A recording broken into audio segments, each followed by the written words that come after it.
எடப்பாடி அவர்கள் சார்பா போட்டிருந்த மேல்முறையீடு இப்போ தள்ளுபடி பண்ணியிருக்காங்க. ஸோ அதை பத்தி சொல்லுங்க சார். ஒரு செல்லாதுன்ட்டு போனார் கோர்ட்டுக்கு. அங்கே நீங்கள் வந்தது செல்லாதுன்னு சொல்கிறாங்க. இனி உங்களை நீக்கினது செல்லும். ஏடிஎம்கள் இப்போ கிடையாது. நீங்கள் கரவேட்டி கட்டக்கூடாது. நீங்கள் ஏடிஎம்கள் லெட்டர் பயன்படுத்தணும். பயன்படுத்தினா அவங்க மேலே நடவடிக்கை எடுப்பாங்க. பெரும்பாலான உறுப்பினர்கள் பன்னீர்செல்வம் பக்கம் உள்ளனர். அதனால் இது சம்பந்தமான விசாரணை செய்ய தேர்தல் ஆணையத்துக்கு தடை விதிக்க முடியாது. தொடர்ந்து இந்த மாதிரி ஏதாவது ஒரு பிரச்சனையில போய் சிக்கிட்டே இருக்காங்களே, என்னதான் நடக்குது? நீங்கள் அதான் சொல்லுவாங்க, சீதை எத்தனை முறை டீ குடிப்பா. ஒரு இதை நிரூபிக்கிறதுக்கு ஒரு தடவை தான் பண்ணுவாங்க. சார் அப்படி சொல்லியிருக்காரு இல்லை சார், அது எதன் அடிப்படையில் சொல்லியிருக்காரு சார்? விஜய் சொல்லிட்டாருப்பா, அவர் தலைமை தான். நீ யார்ப்பா சொல்லு? தலைமுறையில் போட்டாங்களா? தலைமுறையில் போட்டா சார் இன்னொரு பக்கம் வந்துட்டு பிஜேபி தான் வந்து ஏடிஎம்கேவை பவருக்கு வரவிடாம பண்றதுக்காக இந்த மாதிரியான முற்றுகை எல்லாம் பண்ணிட்டு இருக்காங்க அப்படின்னு சொல்றாங்க. உங்களோட கருத்து என்ன சார்? அது பண்ணலன்னா அவங்க எது கட்சி வச்சிருக்காங்க. அப்போ அவங்க நரேட்டிவ் செட் பண்ணுறது ஒரு பிரில்லியன்ட். என்ன வேணால் பண்ணலாம் அவங்களால. அதை பண்ணுறதுல பெஸ்ட்டாக பண்ணுறாங்க. இப்போ இந்த செங்கோட்டையின் விஷயம் ஒரு பக்கம் பேசிட்டு இருக்காங்க அப்படின்னாலும், இன்னொரு பக்கம் வந்துட்டு இந்த கட்சி சின்னம் பிரச்சனை ஸ்டார்ட் ஆயிடுச்சு ஏடிஎம்கேல. எடப்பாடி அவர்கள் சார்பாக போட்டிருந்த மேல்முறையீடு இப்போ தள்ளுபடி பண்ணியிருக்காங்க. ஸோ அதை பற்றி சொல்லுங்க சார். தொடர்ந்து இந்த மாதிரி ஏதாவது ஒரு பிரச்சனையில் போய் சிக்கிக்கிட்டே இருக்காங்களே, என்னதான் நடக்குது? நீங்கள் அதான் சொல்லுவாங்களே, சீதை எத்தனை முறை தீ குளிப்பார்னு. அதாவது ஒரு இதை நிரூபிக்கிறதுக்கு ஒரு தடவை தான் பண்ணுவாங்க. இந்த கட்சி பொதுக்குழு கூட்டுறதுக்கு முன்னாடி அவைத்தலைவரை தேர்ந்தெடுக்கும் பொழுதே ஓபிஎஸ் பிரச்சனை பண்ணார். அவைத்தலைவர் தேர்வே செல்லாதுன்னு. அது கோர்ட்டுக்கு போச்சு. அப்போ இவங்க வச்ச வாதம், அவைத்தலைவருக்கான தீர்மானத்தை முன்மொழிஞ்சதில் இவரும் முன்மொழிஞ்சார், ஓபிஎஸும். அந்த அடிப்படையில் தான் அவைத்தலைவர் தேர்ந்தெடுத்தோன்னு கோர்ட்டு பைலாலாம் வாங்கி பார்த்துட்டு, ரெக்கார்ட்ஸ் பார்த்துட்டு, ஆமாம் நீ ஏன் அங்கே முன்மொழிஞ்சிட்டு இங்கே வந்து வழக்கு வேறு போடுறீங்க, கிளம்புங்க அப்படின்ட்டு. அப்புறம் மிலாட் அவைத்தலைவர் அவர் தேர்ந்தெடுக்கப்பட்டது செல்லுன்றதுனால பொதுக்குழு கூட்டுறதுக்கு அவருக்கு தானே உரிமை இருக்குது. ஏன்னா அவங்க பைலா பிரகாரம் பொதுக்குழுவை வந்து அவைத்தலைவர் தான் கூட்டணும். ஆமாம் கூட்டலாம், கூட்டிக்குங்க. அதே நேரம் இவரையும் கூப்பிடணும் அப்படின்னு கோர்ட்டு சொல்லி அனுப்பிச்சிச்சு. ஓபிஎஸும் கூப்பிடணும், எல்லா தரப்பையும் கூப்பிட்டு தான் நீங்கள் நடத்தணும்.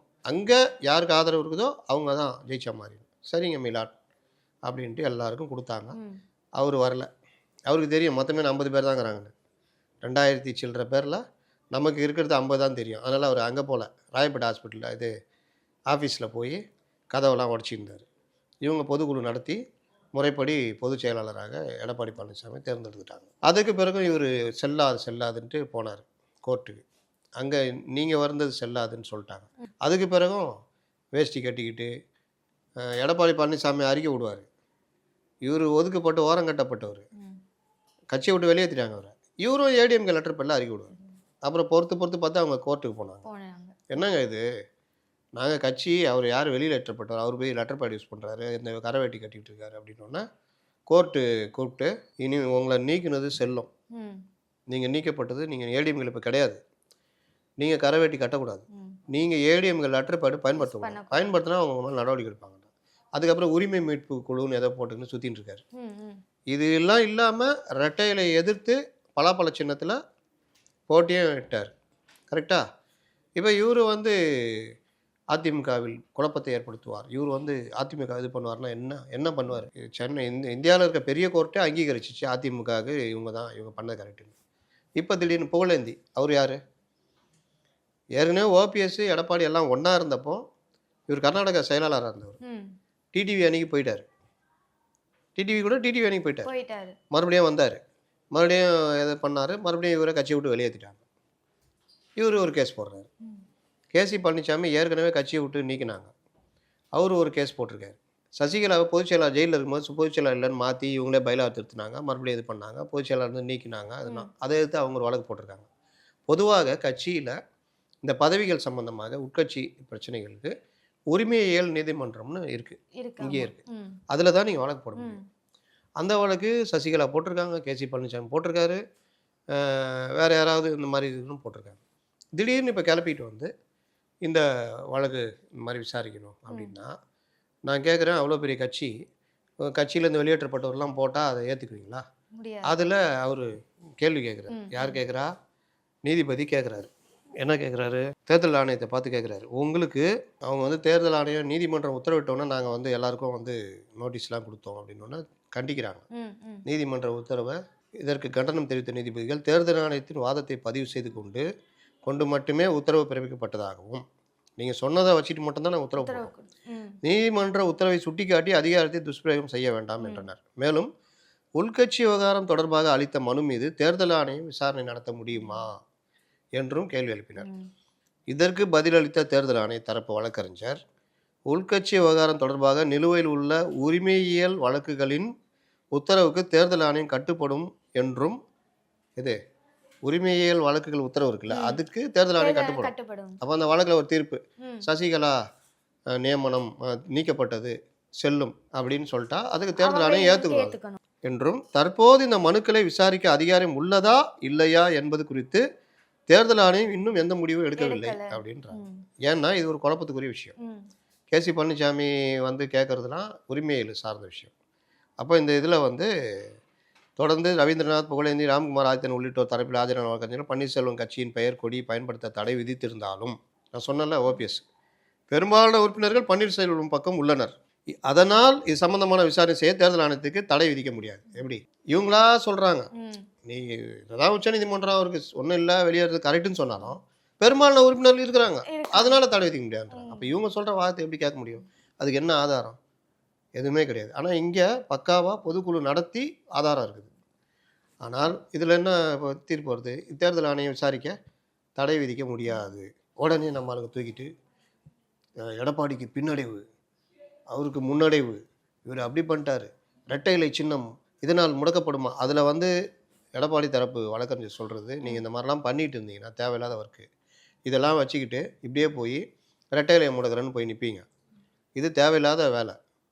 இது வந்து எத்தனை தடவை நாங்கள் இதுக்கு திருப்பி திருப்பி சொல்கிறதுன்னு கேட்குறாரு. அப்போ இந்த என்ன சொல்லுவாங்க, அந்த ஒரு படம் வந்துச்சா லக்கி பாஸ்கர்னு, அதில் அவன் எப்படிலாம் கவர்மெண்ட் ஏமாற்றி திருட்டுறான்றது நம்ம எல்லாம் சந்தோஷமாக அது பாரு, இப்படி ஏமாற்றிட்டாரு அப்படி அதே பேட்டர்ன் தான் பிஜேபி பாரு இப்போ பண்ணும் பாரு. உச்ச நீதிமன்றமே பிஜேபி கையில் இருக்குது. இப்போ அவங்க என்ன சொல்லுவாங்க, இப்படி பண்ணுவாங்க. தேர்தல் ஆணையம் பிஜேபி கையில் இருக்குது, அதனால் தேர்தல் ஆணையம் வந்து ரெட்டையில முடைக்கணும். ஏன்னா ஓபிஎஸ் ஏங்க எப்படிங்க முடக்க முடியும்? ஓபிஎஸ் அந்த கட்சியிலே கிடையாதுங்க, ரெட்டையில எடுத்து போட்டிருக்காருங்க.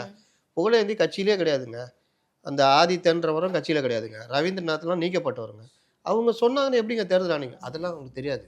பிஜேபி நினச்சா ரெட்டையில முடைக்கிடும். ஏங்க இங்கே 2000 சில்லற பொதுக்குழு உறுப்பினர்கள் உச்சநீதிமன்றம் ஏற்றுக்கிட்டு இருக்குதுங்க. எப்படி ஏங்க நீங்கள் என்ன நினச்சிங்க பிஜேபி பற்றி? இப்படிலாம் நெருக்கி கூட்டணிக்குள்ளே கொண்டு வருவாங்க. நீங்கள் வேணால் பாருங்களேன், சிவி சண்முகம் வந்து திமிரா பேசிட்டாருங்க. அவர் சட்டத்தை பேசுகிறாரு, நீ குமாஸ்தா வேலை தான் பார்க்க முடியும், அதை தாண்டி ஒன்றும் பண்ண முடியாது. அதனால கோபம் ஆயிடுவாங்க, இப்படி பண்ணுவோம். ஏங்க அது எப்படிங்க பண்ண முடியும்? உச்சநீதிமன்றம் மற்றெல்லாம் இல்லையான்னு. இதுக்கு பல உதாரணங்கள் இருக்குது. ஷிண்டே முதற்கொண்டு உதாரணம் இருக்குது. யார் கட்சி இது அதிகம் வச்சுருக்காங்களோ அவங்கள தான் சின்னம் கட்சிலாம். அப்போது இந்த நரேட்டிவ் எப்படி செட் பண்ணப்படுத்துறதா, இதுக்கு பத்திரிகையாளர் உட்பட எல்லாருமே இரையாகிறாங்க. நீங்கள் யார்கிட்டயா நீங்கள் பேசினா, நம்ம ஆளுங்கிட்ட பேசினா சொல்கிறாங்க, நீங்கள் நினைக்கிற மாதிரிலாம் இல்லைங்க, பிஜேபி வேறு. அப்போ இவனே அந்த முடிவு வந்துடுறான். அதாவது தப்பாக இருந்தாலும் அவங்க தப்பாக பண்ணாலும் பண்ணுவாங்க. அப்போ தப்பு பண்ணிட்டாங்கன்னா, பாத்தியா நான் சொன்ன பற்றியா நடந்துச்சு, அதை எதிர்க்கிற மனப்பான்மைலாம் இல்லை.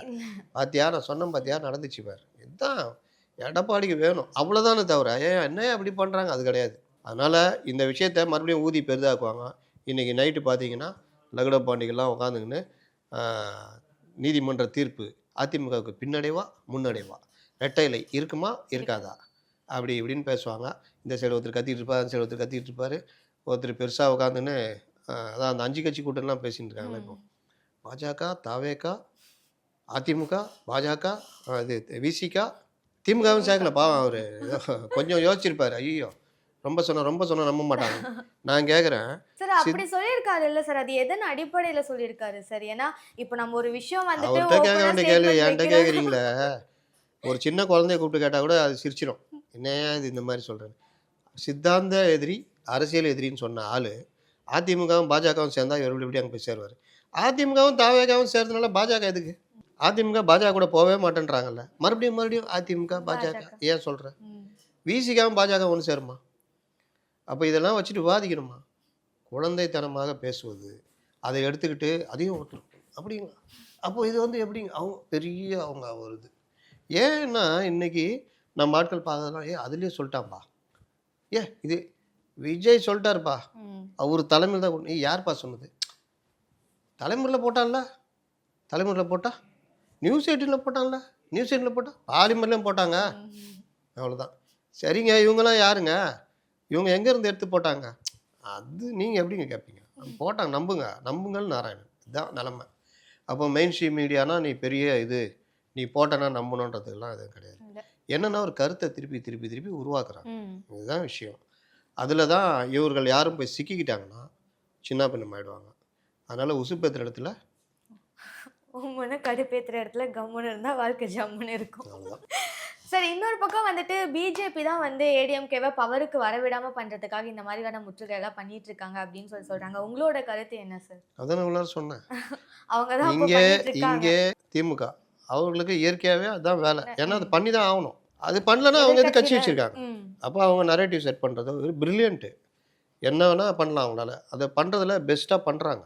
அதெல்லாம் பாராட்டணும். இப்போ அவங்க வந்து இந்த வேலையை பண்ணிகிட்டே இருப்பாங்க. அதாவது எப்போ இருந்தாலும் பிஜேபி அவங்க ஒன்று சேர்ந்துருவாங்க. அப்படின்னா இங்கே காங்கிரஸ் யோசிக்கும். 25 தரேன்றான், அங்கே 60 போயிடலாம். திடீர்னு பிஜேபியில் போயிட்டாங்கன்னா 25 கேட்டு நிற்போம். ம். இதுதான் 21 தான் நடந்தது. 24 தான் நடந்தது. டேய் நான் தனியாக நிற்கிறேன்டான்னு சொல்லியும் இல்லை நீ போயிடுவ. கல்ல உறவு வைத்திருக்கிறான்னு யாருமே போகல. கண்டமானார் அன்னைக்கு. ம். இப்போவும் அவர் அதுக்கப்புறமும் நிரூபிக்கிறாங்க. ஆனாலும் இந்த கருத்தை மறுபடியும் உருவாக்கிட்டே இருக்காங்க. இது ஒரு பார்ட்டு. ம். அவங்க பிஜேபி மேலது என்ன பண்ணுது, இந்த மாதிரி எப்படியாவது கூட்டணிக்குள்ளே கொண்டு வரணும்னு ட்ரை பண்ணுறாங்க. இவங்க உறுதியாக இருக்கிறாங்க. கூட்டணிக்குள்ளே பிஜேபியில் இருக்கிற மற்ற தலைவர்களும் எப்படியாவது ஏடிஎம்கே கூட்டணிக்குள்ளே போனால் போனா இதா இருக்கும். ஏங்க ஒரு 10-15 எம்எல்ஏ சீட்டு நிற்கலாம்ல. ம். இல்லை மிரட்டிக்கிட்டு ஒரு 20 கூட கேட்டு வாங்கி நிற்கிறேன் வச்சுக்கோங்க. எல்லா கூட்டணி வலுவாக அமைஞ்சுன்னா ஒரு 10 சீட்டு ஜெயிச்சாலும் Plus தான். வெற்றின்னு போகலாம்ல. இப்போ அதுக்கு அண்ணாமலை வேட்டு வச்சுன்னுக்கிறாருல்ல.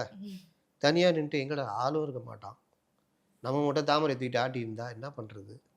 இவர் பேச்சை நம்பி 10 எம்எல்ஏனா 10 எம்எல்ஏ வேலை செய்யறது எங்கே ஆளுகிறான், என்ன பண்ணுறது அப்படின்னு கமலஹாசனும் சமத்துவ மக்கள் கட்சி இப்போ அது இல்லை, ம். அது அது பாரதிய ஜனதா கட்சியாக மாறிடுச்சு. ம். அவருக்கு தெரிஞ்சு போச்சு சரி வேணாம்.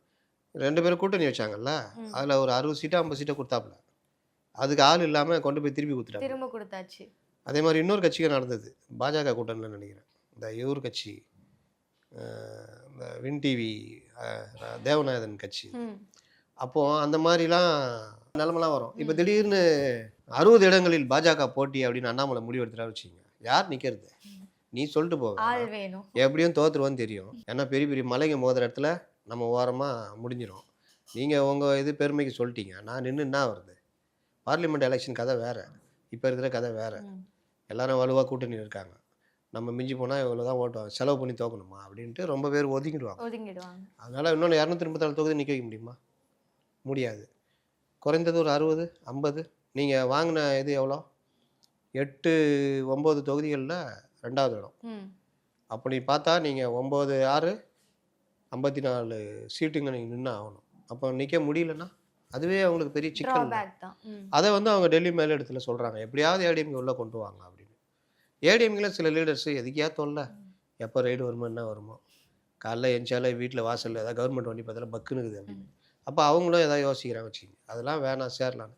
தலைமை வந்து இல்லை வேணாம், நம்ம இவங்களோட கூட்டணி எதாவது அமைக்கிறதுக்கு ட்ரை பண்ணலாம் நிற்கிறாங்கன்னா அது அப்படியே போகுது. அண்ணாமலையும் அதை ஒத்துக்கலை. ம். அதனால் கூட்டணின்றது சேரத்துக்கான வாய்ப்புகள் இல்லை இல்ல. அதிமுக பாஜக. ஆனால் நம்ம வந்து திருப்பி திருப்பி அதை விவாதத்துக்குள்ளே கொண்டு போவோம். இரட்டைகளை முடக்குகிறார்கள், இவர்களை மிரட்டுகிறார்கள், சின்னம்மா வந்து தலைமையேற்கிறார்கள், இப்படிலாம் என்னென்னவோ வரும். தேர்தல் நெருங்குதில்ல, இன்னும் வரும். அதுதான் சார். இப்ப தேர்தல் நெருங்க அதுவும் எதிர்க்கட்சியா இருக்காங்கன்றப்போ பல விஷயங்களை இழுத்து விட பார்க்குறாங்கன்றத தான் நீங்களும் சொல்லிட்டு இருக்கீங்க. இந்த ஒரு நேர்காணல் போனா பல பேருக்கு பல குழப்பங்கள் இருந்திருக்கும். அது எல்லாமே கிளியர் ஆயிருக்கும் அப்படின்னு நினைக்கிறேன். ரொம்ப நன்றி.